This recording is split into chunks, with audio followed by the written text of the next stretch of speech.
concerned about the new administration in the United States because it seems to be anti-science, or at least anti-climate science. So when they got the new budget for NASA this year, it was both good news and bad news.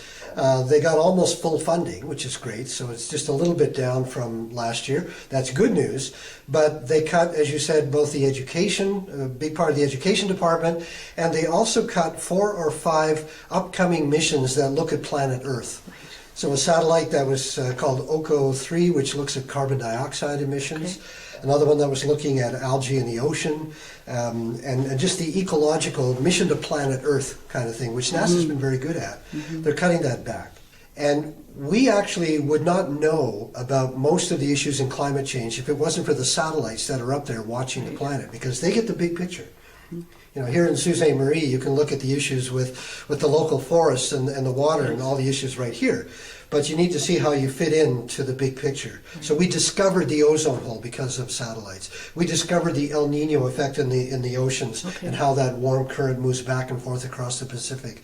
We can see the forest disappearing and all of that stuff because of satellites.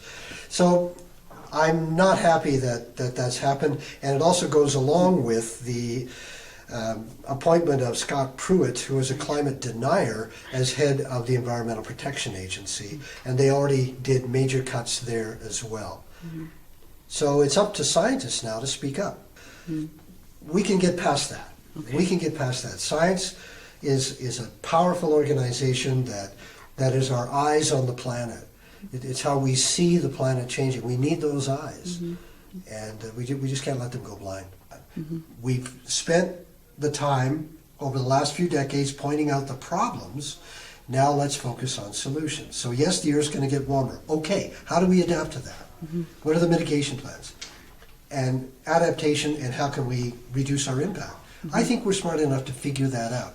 And those solutions are in the young minds that are going to come to colleges like this one. Out of all of the people that you've interviewed, and you've interviewed many, many people, do you have one or two that is particularly a favorite of yours that you can share?